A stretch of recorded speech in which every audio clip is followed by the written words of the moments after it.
Bon les gars, comment ça va? J'espère que vous allez bien les gars. Aujourd'hui, on va parler du combat le samedi 10 mai en Guinée équatoriale, en main event de Souleymane Sissoko contre Cavalioskas. Alors, euh, Souleymane c'est un boxeur que j'aime beaucoup. Cavalioskas c'est un boxeur que j'aime beaucoup aussi, qui est top 4 WBC. Souleymane Sissoko qui est détenteur de la WBC Silver.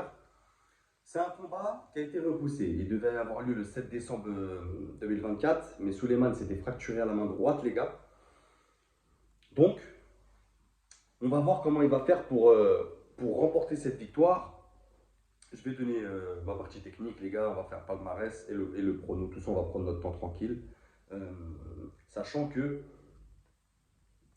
7 décembre, il se casse la main. Je crois qu'il se fracture la main quelques jours avant le combat, une semaine avant. En général, les gars, fracture de la main, ça met 4 à 6 semaines.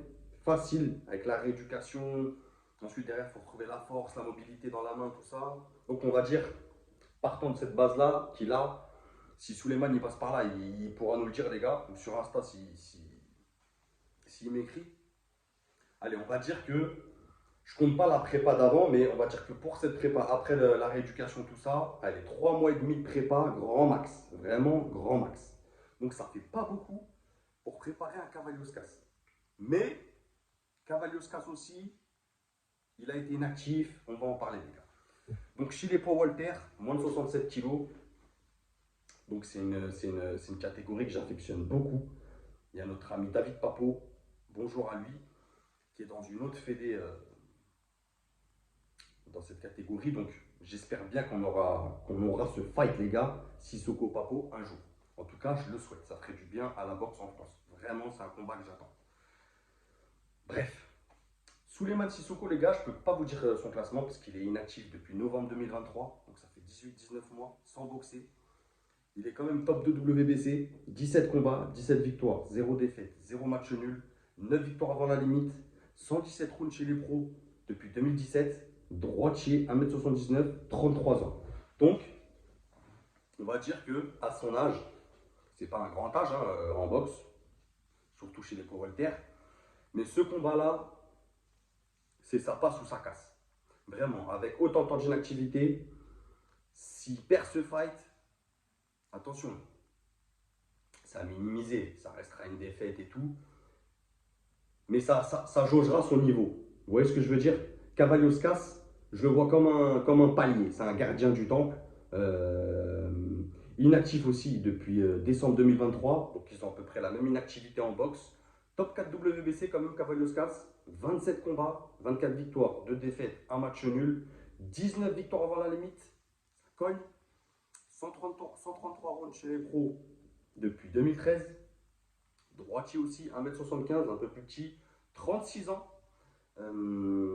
Alors, 2 défaites, c'est une belle fiche. Et c'est des belles défaites. Ce pas des défaites contre des plombiers. C'est vraiment, quand je vais énumérer les défaites, tu vas dire ah, quand même. Parce que je pense qu'il y en a beaucoup qui ne connaissent pas Cavalioskas. Nous, entre nous, on connaît. Mais voilà, le passionné lambda qui ne suit pas trop et tout,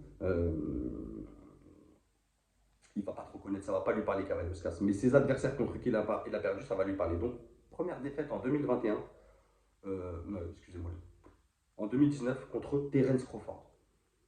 Donc, c'est pas Jojo le Barjo. Il perd au 9e round, TKO. Ensuite, deuxième défaite en 2021 contre Vergil Ortiz Jr. Il perd à la 8e, TKO. Donc, ces défaites, les gars, c'est pas contre des mecs qui viennent faire un barbecue le dimanche après-midi, qui n'ont pas de gaz. On est d'accord. Donc ça te donne un peu le palmarès du bonhomme et contre qui il a perdu sur ses 27 combats. 2 défaites. Donc physiquement solide. Grosse expérience. C'est quelqu'un qui aime rester au centre du ring. C'est pas une grosse défense. Mais par contre, il a beaucoup de mouvements de tête, beaucoup de feintes, beaucoup de fenêtres, beaucoup de feintes et il t'appelle comme ça en faisant des feintes avec sa tête pour que tu plonges et derrière cueillir. Donc il joue beaucoup avec ça. Beaucoup d'expérience. Attention à son crochet gauche au corps. C'est quelqu'un qui parfois va te faire des combinaisons, mais parfois sur un coup va être très très fort et très très sec. C'est un bon travail de jab. Il a un bon jab. Donc il va falloir pour Souleymane répondre immédiatement à ce jab. Parce que si Souleymane, il se laisse déborder dans la première partie de combat, attention derrière. Kavaliauskas, c'est quelqu'un qui démarre très bien ses combats. C'est un boxeur qui va à l'échange à mi-distance. Il n'a pas peur de l'échange, vraiment, c'est du coup pour coup. C'est beaucoup d'engagement à ses combats, beaucoup d'engagement. Il n'est pas là pour prendre son billet, lui, je te le dis tout de suite. C'est solide sur ses appuis, c'est des grosses frappes. Donc voilà, donc Souleymane, faut qu'il mette en pratique son intelligence de ring. Intelligence de ring, qui gère bien la distance. Attention, Souleymane aussi peut arriver avec des bons uppercuts en contre, ça peut passer ça. Derrière un jab, enfin, des uppercuts du droit en contre, ça peut être efficace vraiment à mi-distance. Souleymane, c'est un très bon coup d'œil, c'est une bonne défense, c'est un très bon timing, c'est une des clés pour moi. Sur ce combat, ça sera une des clés contre Kavaliauskas, ça sera le coup d'œil et le timing de Sissoko. Vraiment, si Souleymane il arrive à bien rentrer dans son combat, à être bien sur ses jambes, à trouver les bons timings, je pense qu'il peut le faire haut la main. Techniquement aussi, je vois Souleymane au-dessus. Vitesse de bras également. Et Souleymane, c'est très précis. C'est peu de déchets dans sa boxe. C'est un bon jab aussi. Et il va falloir qu'il en use pour endiguer l'activité de Kavaliauskas. Kavaliauskas, c'est quelqu'un qui a un bon débit, qui a un bon volume. Donc si tu lui imposes pas tout de suite un travail de jab intense et précis pour calmer ses ardeurs, il va commencer à dérouler derrière, ça va être compliqué. Donc moi les gars, mon prono, j'ai bien réfléchi les gars. Je sais qu'il y en a qui vont pas être d'accord, ce qui est normal et tout, vous le direz en commentaire. Mais moi, je vois Souleymane vainqueur à la décision, les gars. Ça sera en Guinée. Donc, Souleymane sera plus chez lui que Kavaliauskas. Euh, Comme je vous ai dit, pour moi, la clé, c'est le timing. S'il a le bon timing et s'il ne va pas à la guerre, bien sûr, on compte sur son intelligence.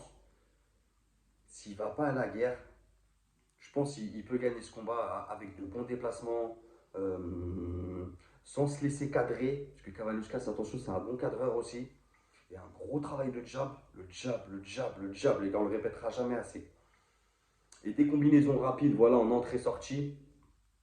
Et s'il arrive à bien sortir derrière sans se faire toucher, je pense qu'il va gérer sur les 12 rounds. Il ne faut pas oublier que ça reste un WBC éliminatoire. Donc derrière, il pourrait avoir une chance, je le souhaite, d'aller au titre. Euh, Bien que, après 18 mois d'inactivité, avant d'aller au titre, même s'il remporte ce combat, à mon avis, il faudrait un petit combat avant quand même. Il faudrait un petit combat avant. Voilà, un championnat du monde, ça se prépare et ça se prépare bien.